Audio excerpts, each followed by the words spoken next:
Allow me to formally welcome the Fatui to our cause. We now face a common enemy. It's time to put our differences behind us and look to the future. As for Auroron, his actions may have been out of line, but I don't intend to punish him right now. I'd rather give him a chance to prove himself. A magnanimous decision. We're back!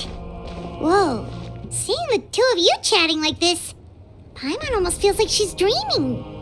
This may be an unexpected outcome, but a favorable one nonetheless. Now that we're all here, I have some questions of my own. Tell me, how did you discover the source mechanism? We weren't getting any closer to obtaining the Gnosis, so I had my men scour Natlan for a different option. Auroron helped as well. We tracked down 3 scholars, Aberawa, Bosamtwe, and Kushtal, and combined the results of their research to locate this ancient device. I've never heard those names before. Seems like my own investigation failed to locate some critical personnel. I'm just not sure how I missed them. Strange. Perhaps they simply live in seclusion. In any case, their results speak for themselves. That's true. Now we have another option at our disposal. Compared to using the Gnosis, our current plan will buy us some time.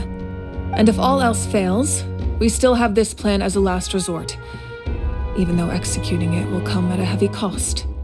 But that means making everyone forget their past! We should definitely try to avoid it if we can. Oh, actually, speaking of the Gnosis, how did you know what it could do? That story begins with the Cataclysm 500 years ago. I failed to save Conria from the rampage of the Abyss. When the situation became unsalvageable, I fled to Natlan with the remainder of my platoon, only to find that Natlan had fallen victim to the same tragedy. I defended this land for quite some time, and, in the process, met the chief of the Masters of the Nightwind, Aizu. I'm sure many people viewed Conria as the cause of the tragedy, but Aizu was kind to me all the same, and even helped me in my time of need. From that moment, I made it my mission to aid Natlan. In battle, a warrior fights to win. Even though my homeland was lost, I was already committed to this fight. Together, Aizu and I fought many battles and overcame countless hardships. However, he was unable to escape his fate, and, in his final moments, told me the secret of the Gnosis. So it was him. He recommended using the Gnosis on several occasions, even before the tragedy. But I turned him down each time. You knew him, and you fought for Natlan all those years ago. Why don't I recognize you? It must be the mask.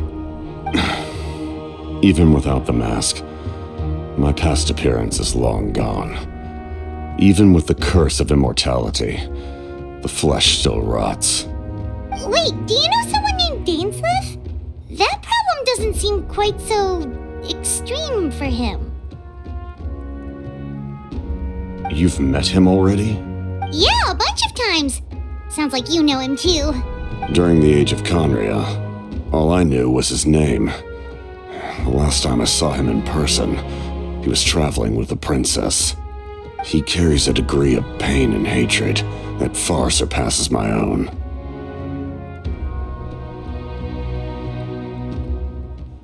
Yes, you're the brother of the princess.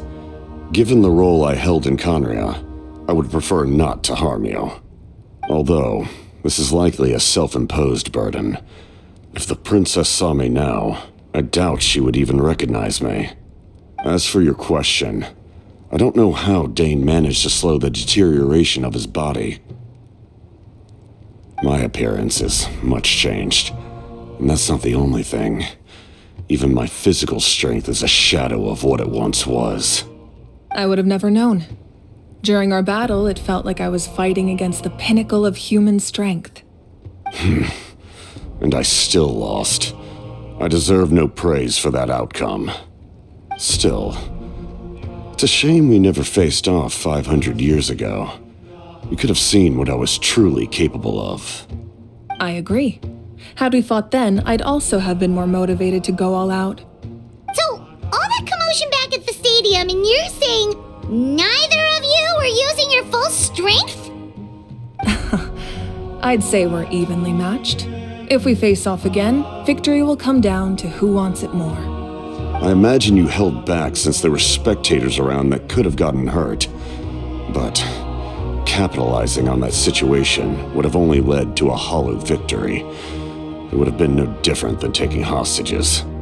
My goal was the Gnosis, and I failed to obtain it. That means I lost. Plain and Her Majesty the Tsaritsa allows every harbinger the freedom to pursue the meaning of their existence. When the time comes, that freedom can take precedence over her orders. That's why our methods can be so radically different, despite sharing the same goal and the same sovereign. I needed the Gnosis because I came here to save Natlan. That was my primary motive. Once Natlan is saved, if the Gnosis still remained in my possession, I could bring it back to Snezhnaya. My decision regarding the Gnosis will not change. So let's focus on the Abyss for now. Right! What happens when all 6 heroes are together? We will unleash a great power that can be used to thwart the Abyss. But only once. It's a power that Xbalanque gained from Renova. Renova is a god whose existence predates any Archon. You can think of her like an emissary of the heavenly principles. She controls the power of death. Wait, is that why you have the Ode of Resurrection? Yes. Renova also orchestrated Natlan's rules. As for the Divine Throne, like I said before, when a human ascends to the Divine Throne, their inner flame will awaken. The size of the flame depends on the person's potential. The same principle applies to the ruler of Death's power, with one notable distinction. The amount of power inherited will not change depending on your ability to tolerate it. In other words, it's a kind of power that not everyone can withstand. But if you survive the trial, you will gain unprecedented strength and the ability to harness powers more formidable than any Archon. That still sounds really risky. We cannot walk this path without accepting risk. Mualani charged into the Night Kingdom despite the abyssal contamination. Auroron fought back from the brink of death. In the face of their bravery, I must respond in kind. That is my duty. Spoken like a true leader. All right, that's enough for one day.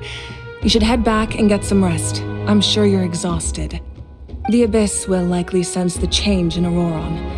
It's possible the frequency of the attacks will increase. There are many challenges to come, so we need to be prepared. When you put it that way, Paimon feels even more exhausted. All right, let's head back.